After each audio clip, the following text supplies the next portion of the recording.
Hello everyone, it's a video here, Night Fox, and today, pretty much Donald Trump actually had 50% tariffs on foreign countries, basically, such as China. So, this must be what the video is, right? It's a trade war that escalates, basically. Yes. We are following the breaking news of President Trump threatening to slap China with additional tariffs. Let's go live to CNN senior White House reporter Kevin Liptak. So, Kevin, what is the president saying about this potential escalation here? Yeah, and it's a major escalation in this tit-for-tat tariff war between Washington and Beijing. Remember, Pam, last week President Trump applied that 35% reciprocal tariff on China. China retaliated, applying its own 34% tariff on the United States. Now President Trump saying this: if China does not withdraw its 34% increase above their already long-term trading abuses by tomorrow, that's going to increase every single trading abusing like by the next day, like tomorrow. Right? So that's going to increase long term, yeah. And that's going to trade off to other executives, other people that are in that White House. And it's going to be exactly what's going to tell you, like on social media for sure, that it's going to be affluently just... Tomorrow, April the 8th, the United States will impose additional tariffs on China of 50% effective April 9th. He goes on to say that additionally, all talks with China concerning their requested meetings with us will be terminated. And I just want to break down the math for you here, Pamela, because remember, President Trump had already applied a 20% tariff on China for its role in the fentanyl crisis. He applied that 34% reciprocal tariff last week. That goes into effect later this week. Now he's threatening this additional 50% retaliatory tariff on China, this tit-for-tat back and forth. That would bring the total tariffs on China by the United States to 104%, which is a huge number. China, the world's second largest economy, one of the United States' largest trading partners. This could have a serious effect for American consumers, given the amount of goods that come into the United States. And I think just as we have seen today, the market's clearly looking for some... The market stacks are currently going to look how much pricing things in stores are these days, yes. How much anything else, your memberships and all that, right? They're going to look all that up, I'm sure. Like, I'm trying to think of ways to, like, say, like, 50% tariff on China is absolutely going to bring them no goods or anything like that. It's just going to make the ports worse or something like that. I mean, let's be honest about it, you know? It's insane. Like, think about that. Like, kind of off-ramp here for some kind of easing on the part of the president. This shows that the president is very much committed to this tariff plan. Trump's exactly not what the markets were looking for, Pamela. Yeah, no, you're absolutely right. And you know, the White House has been talking about how all these countries, more than 50 countries, have come and you know, reached out to the president wanting to negotiate. But the White House is also sending these mixed messages on whether the president is willing to negotiate. Where do things stand on that front? Yeah, it seems to be this, that the president is willing to talk to these countries about potential trade deals, but that the bar will be very high for him to lift these tariffs. That seems to be the combination of what you're hearing from White House advisors today. We do know this morning that the president spoke to the Prime Minister of Japan, that country looking to ease up some... I mean, talk about how Putin is going to actually have an executive thing to decrease himself to, you know... It's kind of hard to see executive orders just kind of border themselves that way, you know? It's like, think about how many other people at those countries are saying, like, 50% of the time they're lowering their tax money, right? They're lowering as much as they can to, you know... Some of the tariffs on them, saying that they will be sending a high-level delegation to the United States to talk about trade. The president will also discuss this with the Prime Minister of Israel, Benjamin Netanyahu, later today. He imposed a 17% tariff on Israel last week, but in a way that's a cautionary tale. Remember, Netanyahu lifted customs duties on U.S. imports to Israel, but the president went ahead with that tariff anyway. Yeah, but Israel exactly. That's absolutely right. Kevin Liptak, thank you so much. Wolf?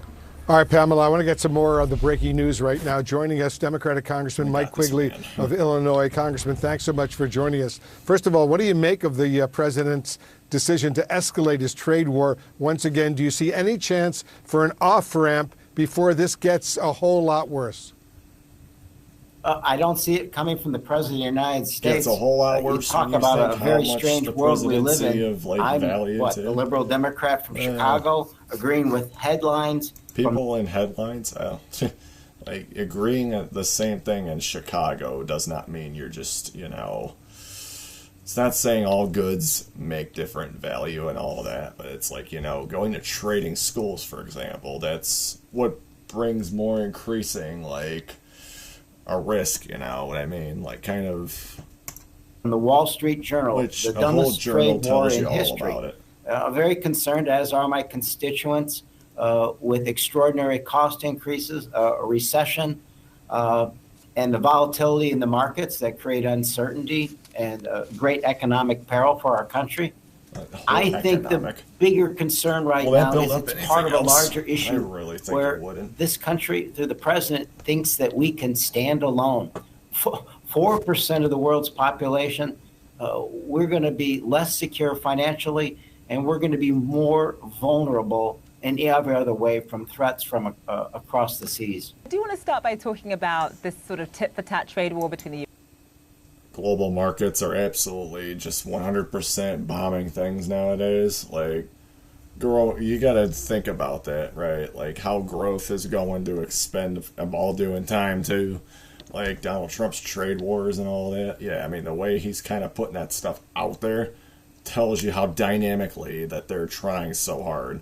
Like, for real, like China, like one of the countries that have that much, like, 4% governments, like, that split themselves to, I mean, it's 835. That's just how much U.S. and China. Obviously, a lot of threats in the air between both countries. Donald Trump now threatening to slap an additional 50% tariff on China if China does not pull back its 34% tariff hike. Just explain to us the potential consequences and which economy stands to lose more from this escalating trade war.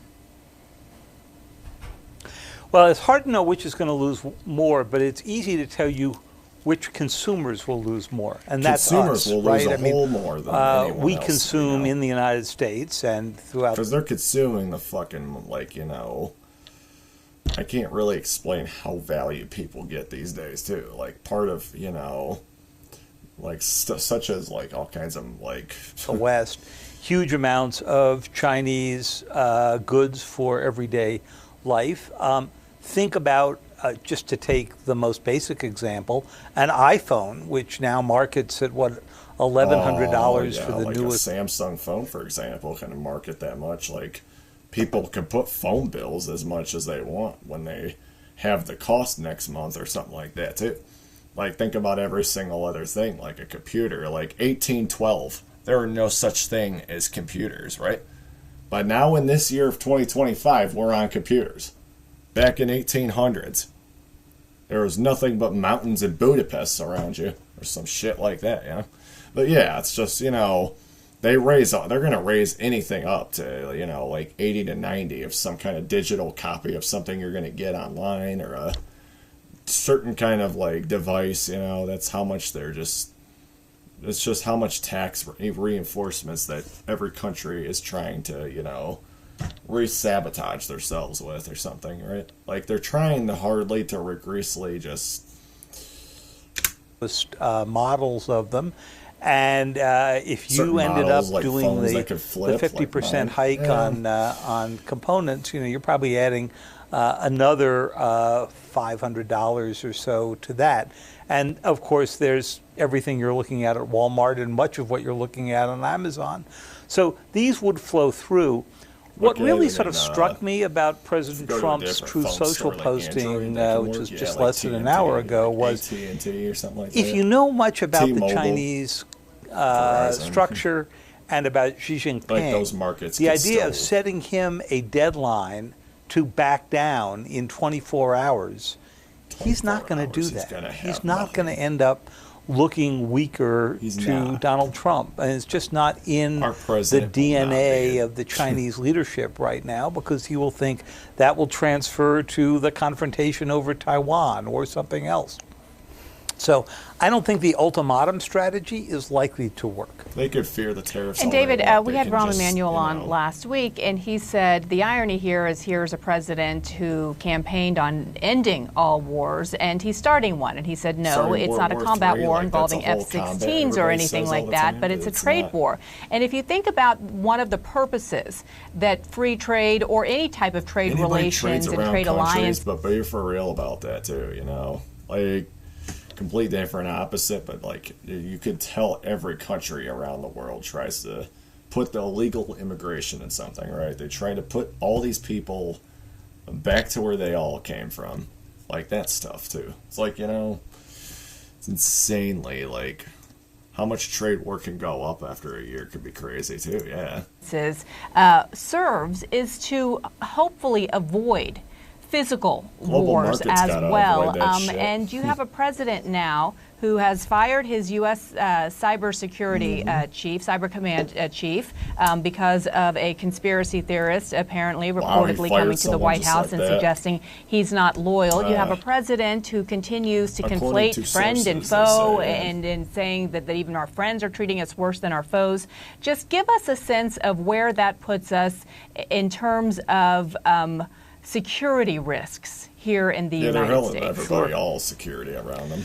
The whole well, first of all, I mean, just any reading of the history of the past century is trade conflict can frequently spill into military conflict. We've seen that happen time and time again. It was the source of the War of 1812 with Britain, right? But you also saw elements of that in World War I and so forth. Like I said, people separate and apart from the history lesson here, the conflation of our adversaries with our allies is bound to come back and haunt the United States, I think. What is our greatest military strength as a country beyond our nuclear weapons, which you can't really go use? And the answer is it's our alliance system. F1 and Who is it that we have tariffed heavily in the course of this? Japan and South Korea, who are linchpins of the effort to contain Chinese expansion, to say nothing of North Korea. Why poison that relationship? I don't know. And if the president turned around and said, well, this is about trade, not about politics, go explain what we heard over the weekend about why it was that he did not put any... It's all about the people that are Congressly, wanting to trade something is not something that's the same thing as, a politician. It's that they trade markets. They got to trade something, and, in the Oval Office, for example, you could see 9% of the time people want to, figure out why taxpayers are not, making themselves the way they do. You got to figure out the ways, multiple times we see this on, Twitter and Reddit, for example. It's tariff penalties on Russia because we're in the middle of a negotiation for peace in Ukraine. By the way, there are tariffs that were put on Ukraine. Yeah, markets will 100% go down. So obviously politics has entered into the setting of these tariffs, and yet not with our main allies in Europe or Asia. That's what's going to send a whole nuclear David Sanger, watch us there. Thank you. They get triggered a whole lot by anybody that's out there, basically. Yeah. So you think that it would be ready if 50% of the time in China that there would be a Beijing relativity.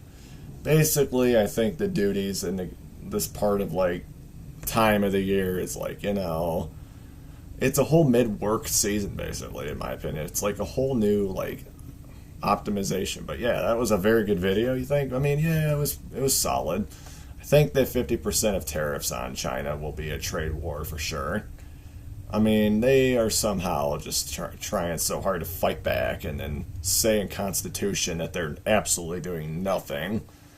You think journalists, for F's sake, you do not have to repeat his lies and challenge. You don't have to repeat Donald Trump's lies about any Constitution. Believe it. $20 billion, $30 billion. Think about how that can take back that, too. It's have you met anything in Congress yet? Anybody can't meet anything in Congress unless, But yeah, it's It's absolutely a whole global recession. Give absolute power to an absolute idiot. Wow. That sounds risky right there. I mean, absolutely, people can be ignorant about that shit all the time. You know how Rhine people are when they're trying to use this civil rights on others? Like, think about how composure you are later on, throwing stuff like, you know, high prices in grocery stores can increase, right? Of course. But, yeah, these are all the comments for sure, so you have the right to defend itself. China and Chinese people and Putin have the right to defend their democracy. That's all I gotta say, too. It's like... But yeah, anyways, this video, yeah, we'll tell you all about how Trump basically threatens at 50% of tariffs on China, which it's going to escalate later. So find out tomorrow or something to see what else can absolutely add into that.